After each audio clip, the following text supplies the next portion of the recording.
Bonjour à tous, bienvenue sur la chaîne Le Droit Public en podcast. Je suis Benjamin Ingelard, je suis avocat fondateur du cabinet du même nom, Ingelard Partners Avocats. Nous sommes basés à Paris, Lyon, Lille, Marseille et Arras, et n'hésitez pas à suivre nos actualités sur Internet, notamment sur le site du cabinet ou sur les réseaux sociaux. Je vais vous présenter dans quelques instants un nouveau podcast.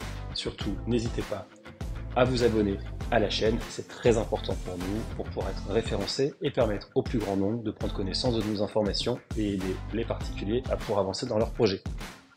N'hésitez pas également à liker la vidéo et à la partager. Bonne écoute, à très bientôt. Bonjour à toutes et à tous, je suis maître Benjamin Ingelard, je suis avocat et aujourd'hui je vais vous parler du contrat de colocation, les droits, les devoirs, les erreurs et les pièges à éviter. Tout d'abord, qu'est-ce qu'un contrat de location? On va voir ici la rédaction du contrat, les règles qui s'appliquent, les obligations des propriétaires, les obligations des colocataires, les dépôts de garantie et enfin, comment se sortir d'un contrat de colocation.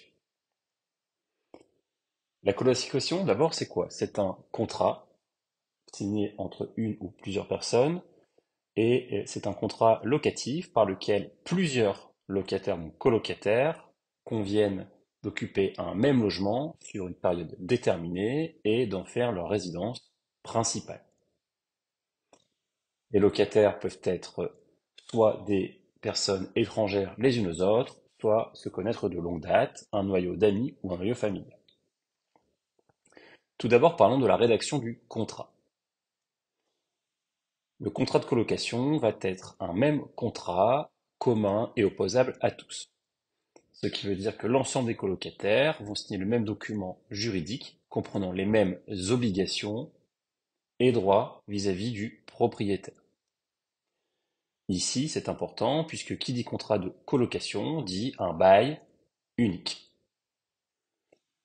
Les règles qui vont s'appliquer à ce contrat de colocation sont soumises au régime juridique classique du régime du logement.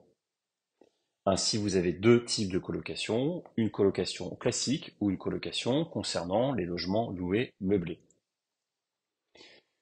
Les obligations des propriétaires et des locataires diffèrent sensiblement. Tout d'abord, s'agissant des obligations des colocataires, si vous êtes colocataire, en général, vous allez avoir, attention, dans le contrat de colocation, une obligation de solidarité des dettes de loyer. C'est-à-dire que si l'un d'entre vous, en tant que colocataire, ne règle pas le loyer à date échue, n'importe quel autre colocataire peut être tenu de régler cette dette pour la personne qui fait défaut. Ce qui veut dire que chacun des colocataires est responsable de l'intégralité du paiement de la totalité des sommes qui sont dues au propriétaire. On parle ici non seulement des loyers, mais également des charges et des réparations locatives. Ce qui veut dire que si l'un de vos colocataires ne paye pas son loyer, crée des dédommagements, des dégradations au sein du logement, ne paye pas les charges ou par exemple va venir faire un trou dans un mur, si ce colocataire n'a pas les moyens de rembourser, de payer les réparations, vous pouvez être tenu en tant que colocataire de payer à sa place. À charge pour vous ensuite de vous retourner contre votre colocataire. Le propriétaire a ainsi le droit de s'adresser à n'importe quel colocataire pour obtenir le règlement des sommes qui lui sont dues. S'agissant des obligations du propriétaire, lorsque le bien est loué à plusieurs colocataires, en tant que proprio, vous êtes tenu envers chaque colocataire de mettre à leur disposition un logement décent. Également, s'agissant d'une colocation, vous avez un dépôt de garantie et une caution. Comme pour l'ensemble des locations même classiques, le propriétaire peut vous demander le dépôt d'une garantie. Ce dépôt de garantie va être versé à l'entrée dans les lieux et vous sera restitué au départ du dernier colocataire.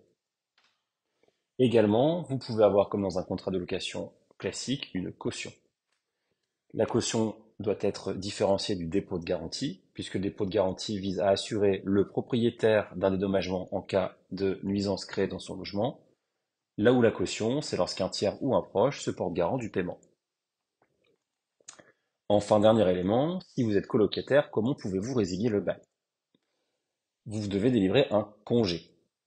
Soit l'ensemble des colocataires décident de mettre ensemble, tous ensemble, en même temps, fin au contrat de location, il suffira d'adresser un congé commun signé par l'ensemble des colocataires, portant les états civils de toutes les parties, indiquant que l'ensemble des colocataires souhaite quitter le logement au terme donné.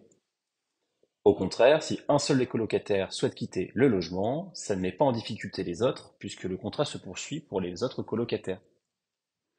Également, vous pouvez substituer un colocataire à un autre, mais cela est soumis à l'express accord du propriétaire.